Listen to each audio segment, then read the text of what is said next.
Because again, ladies and gentlemen, yung budget po na ginagamit sa kada hearing ng Senado o ng Kongreso, pera po ninyo yun, pera po ng Pilipino yun.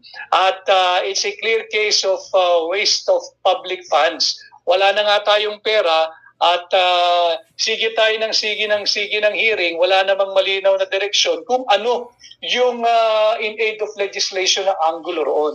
Imagine mo, BMR at mga kababayan, they're tracing back the alleged extrajudicial killings 2016 to 2022.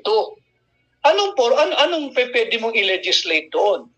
Ang ginagampanan nilang parte ay yung papel ng, sabihin mo na, CIDG, investigation arm ng PNP, o kaya NBI, investigation arm ng Department of Justice.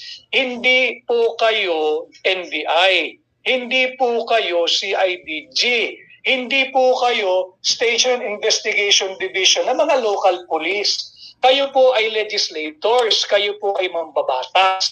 At yung ginagawa ninyong investigation in aid of legislation, bistado po kayo ng sambayan ng Pilipino.